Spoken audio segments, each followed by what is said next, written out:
Yes, God is real. He's real in my soul. Yes, God is real, for I can feel Him in my soul. From the studios of Whitewater Community Television, welcome to Beyond the Church Walls Outreach Ministry. I'm Pastor Martel Winburn, the host of Beyond the Church Walls. We have with us in the studio today a very close friend, and I'm very excited to have him back with us today, is the Reverend Bob Hunter. Reverend Hunter is somewhat of an historian when it comes to gospel Negro music and old Negro spirituals. And he's going to share with us some of the history of Negro music and Negro spirituals and how they have blessed the lives of just millions and millions of people all over the world. Reverend Hunter, it's good to have you back today. Yeah, it's good to be here. Yeah, I'm glad to be back to kind of continue the discussion we had the last time I was here. Yes, during Black History Week. That's right. We ran out of time. Yeah. And so I promised that I would have you back so you could finish speaking on the uniqueness of Black gospel music, Negro spirituals. So, well, I wanted to pick it up and sort of carry it into the 20th century, and of course, we could carry it on into the 21st century. But carried into the 20th century, we started with I started talking about what I think is the key spiritual.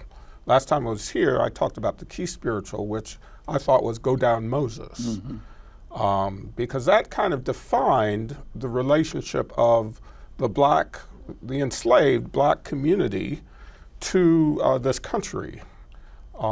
We said that oftentimes the country thinks of itself as a situation where it is Israel in midst of an Egypt land, which is considered the rest of the world, or the people that don't believe, or the people that are not part of the American value system. But that song defines it in the opposite direction. Egypt is the United States for enslaved people, because Egypt were the enslavers, and it was the United States. So in the theology of the spirituals, the United States is Egypt, and Black people, enslaved people, the oppressed anywhere in the world, are the people crying out for redemption.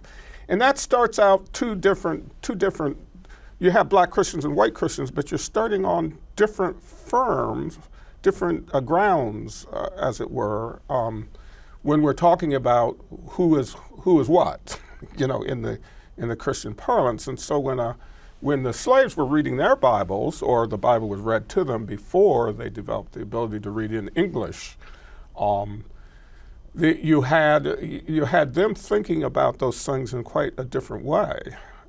The freedom. "Go Down Moses" was the song, way down in Egypt land, and "Tell Pharaoh to let my people go." When they were singing that song, they were singing about Moses, but they were also singing about themselves. And they were singing about the warnings that God would give. And so that became the ground theology for all of the spirituals, where you had those talked about.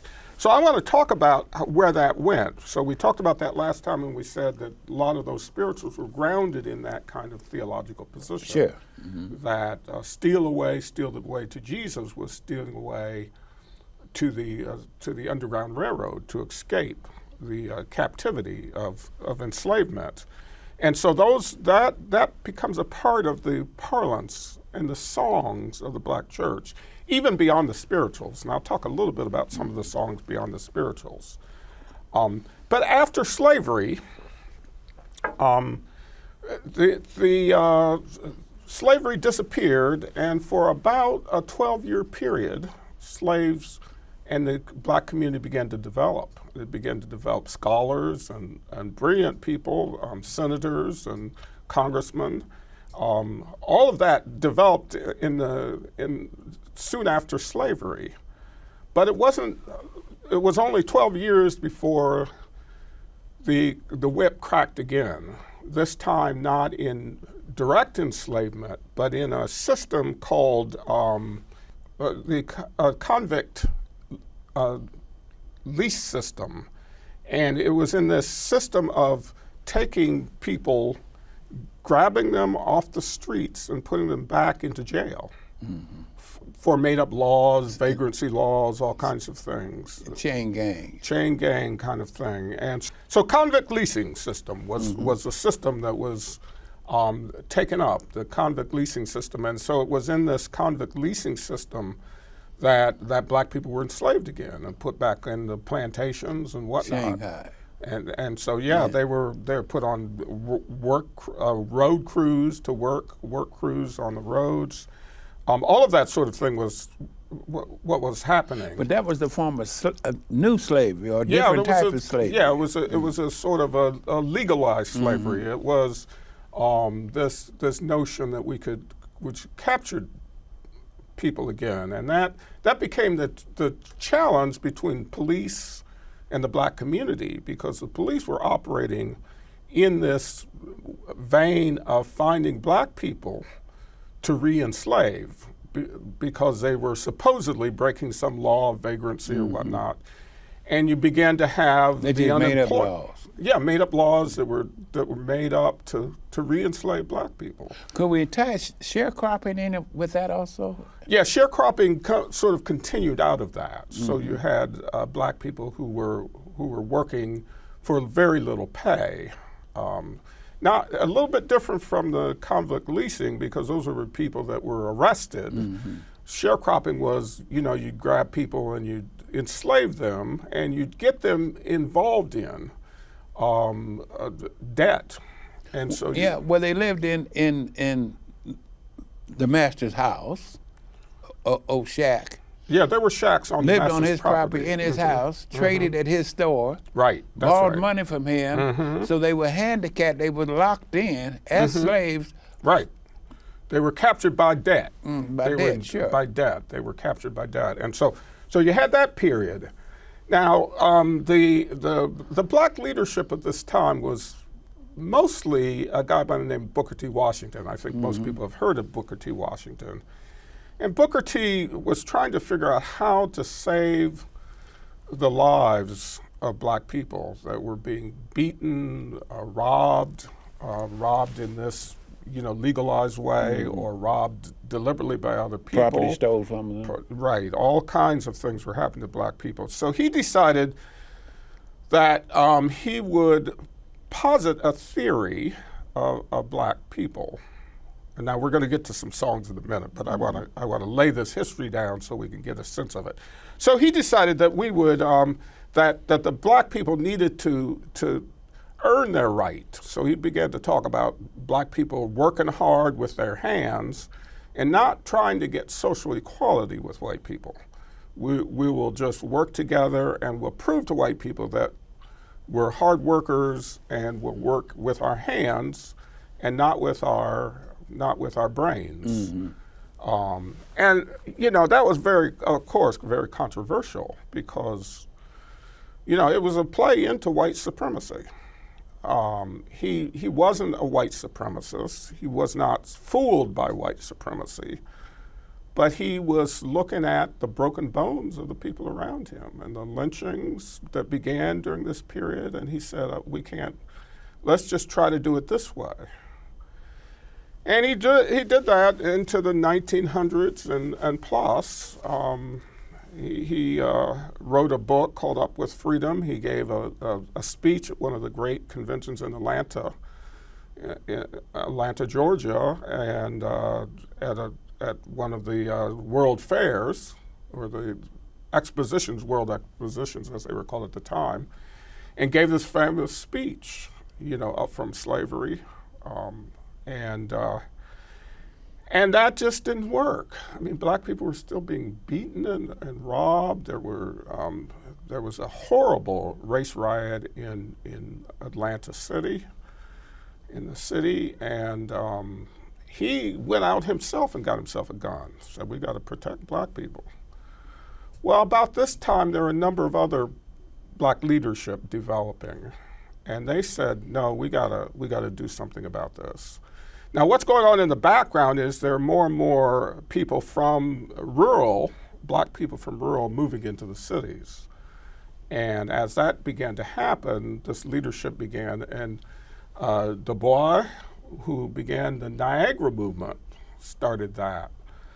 So making a long story short, they began to challenge this notion of black people just succumbing, trying to work around white supremacy. And so we need to challenge it directly. Mm-hmm. And that's as black people moved into the cities, you had a different kind of music developing during that period.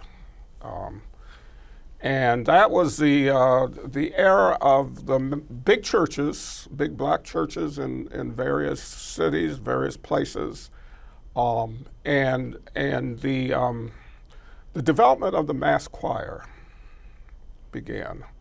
And I think, of course, the most famous gospel musician that developed out of that mass choir was James Cleveland. James Cleveland. And I think as I chose a sort of theme, key song for the slavery time, I think the key song for this time was Master, the tempest is raging. Mm. The billows are tossing nigh. Carest thou not comes out. And this is coming out of the scripture of the Gospels where Jesus is in the boat with his disciples. Mm-hmm. The storm comes upon the sea. And the disciples began to cry out, wake up, Jesus. Up. Don't you care what happens? Don't you care what happens to us? Perish in the storm. We're down here in the storm. Well, that becomes a kind of metaphor for what black people were experiencing in this country. And that's why I kind of chose that song as one of the songs, sort of the key theological song of the time, Master, don't you care? You also had, I mentioned last time, but again, this time we had the music of Thomas Dorsey.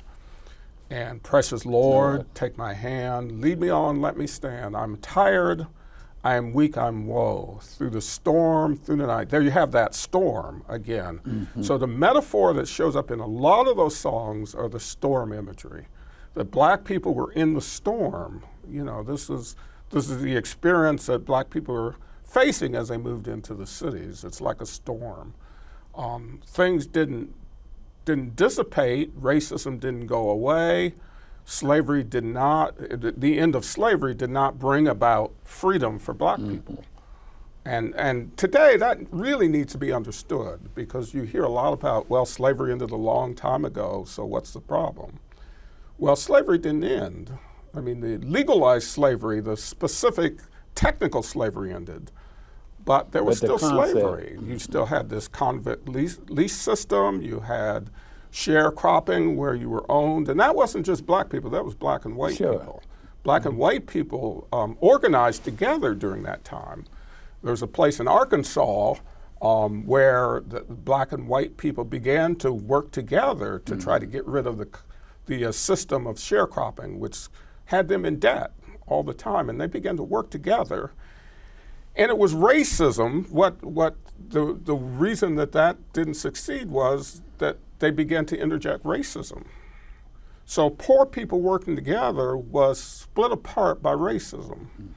And white people were told that they were, the black people were inferior, that they could get ahead if they just, stay away from black people. And that kind of thing is still operating in our world today. I think we see that in some of the political movements that we see right now where poor white people are being told it's immigrants that are your problem. Mm-hmm. It's black people that are your problem. It's the Black Lives Matter that's your problem. And so this notion that somehow the problem is coming from other communities that's messing you up splits people apart and they can't stand together against the tremendous flow of money that wealthy men have.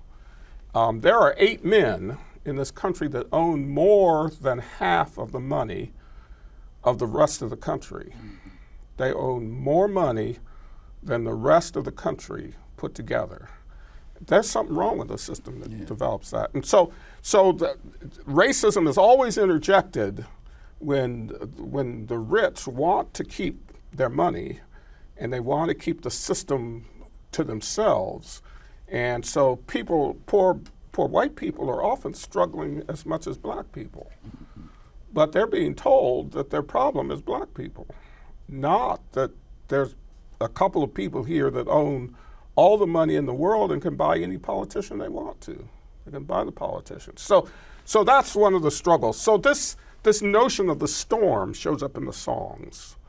Master, the tempest is raging. Where are you? Where are you, Jesus? Precious Lord, hold my hand. Lead me on through the storm, through the night. And so forth. You have those kind of songs going on. Well, what developed after Booker T was the NAACP. The NAACP began to say, no, we got to fight this thing all the way. We can't just cater to this white supremacy.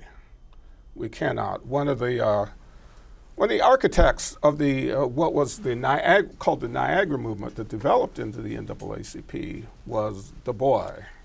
He was an intellectual. He was probably one of the smartest. He was graduated from Harvard and had taught at Yale and taught at some other places. And he really saw this thing. And he decided that he was going to go down to Mississippi or Memphis, Tennessee, going to go down to Memphis and get this thing straight.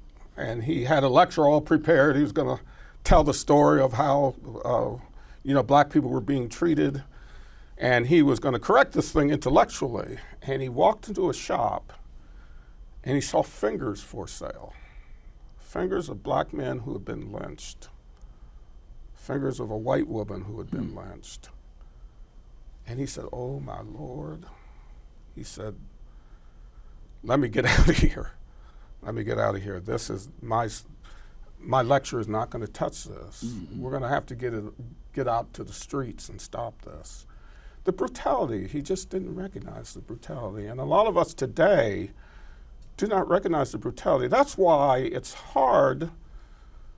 That's why a lot of people in Florida, for example, it's becoming illegal to teach history. Because if people know this history, if they know the brutality the black community has suffered for 13 generations, 13 generations of brutality in this country, if they understand that, then people will react to that. They will understand that it wasn't slavery ended and everything was fine. It was not. It's been 13 generations of brutality against black people in this country. And so they began to challenge it. Well, what developed, and I want to go theologically to something here because I want to get to the civil rights movement. And so one of the things that developed out of this was some kind of, how are we going to handle this thing? How are we going to protest? What kind of manner? Should we get guns and shoot people? Should we develop something else? How should we do this? So there's a guy by the name of Howard Thurman.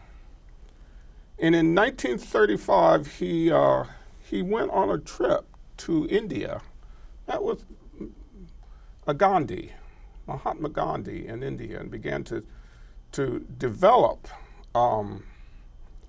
some notions of.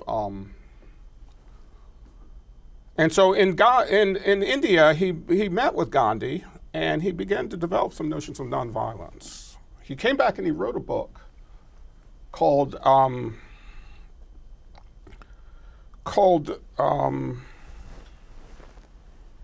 Jesus and the Disinherited.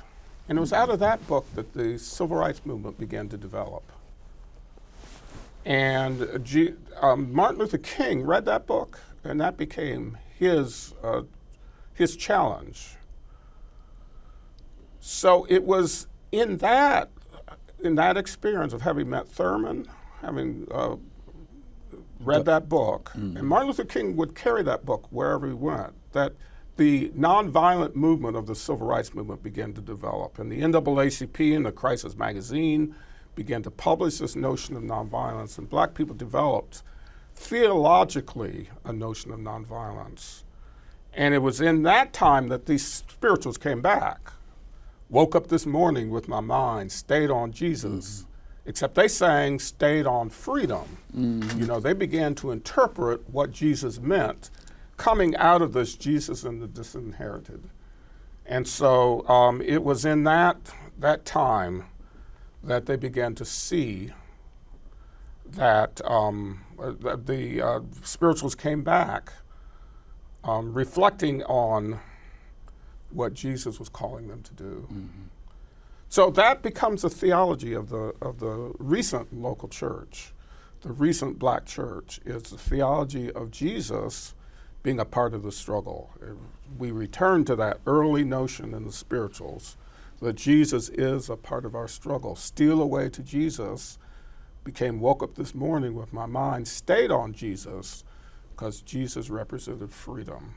Howard Thurman had put forth this notion that Jesus represented freedom.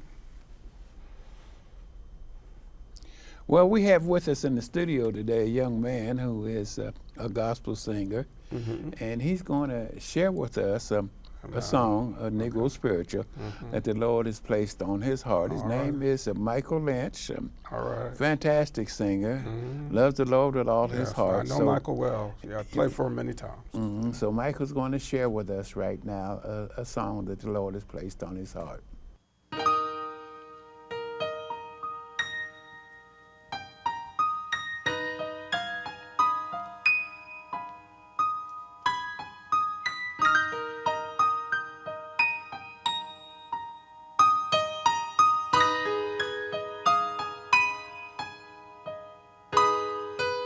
Jesus, you're the center of my joy.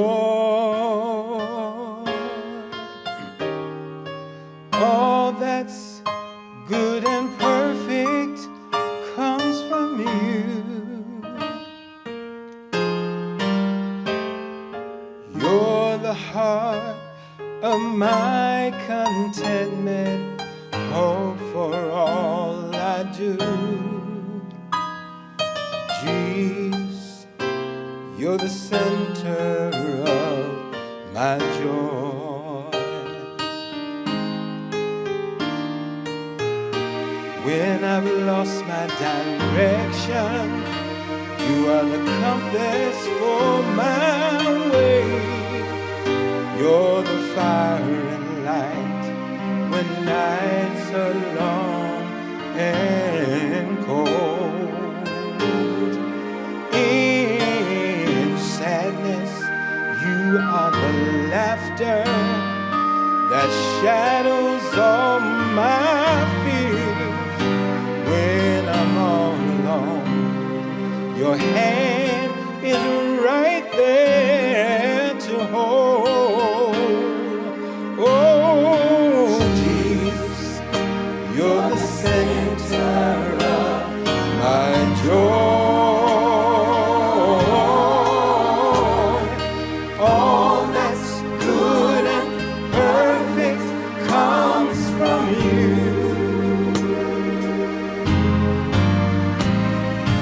You're the heart of my contentment, hope for all I do.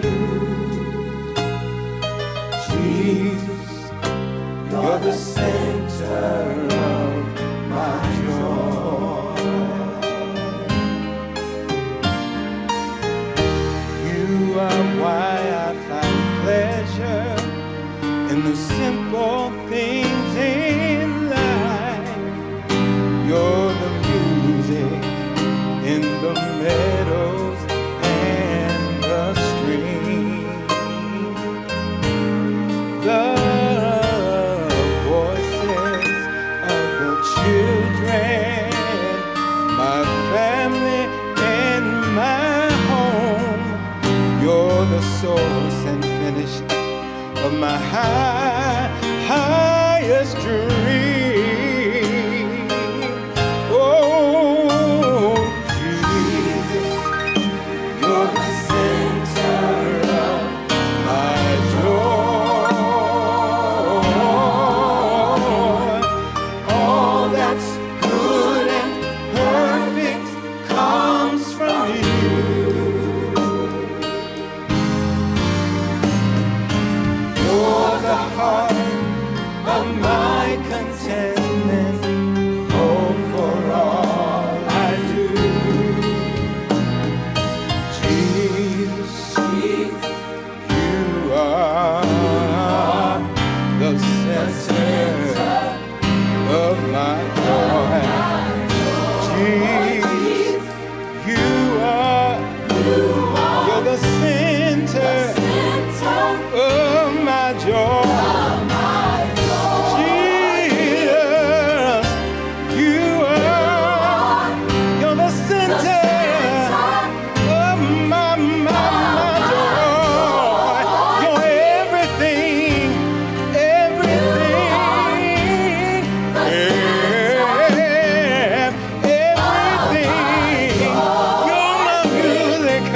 music. You're my song. You're my joy all day long. When I'm lonely, see I'm feeling sad. You are the lifter of my head. Jesus, you're the center of my joy.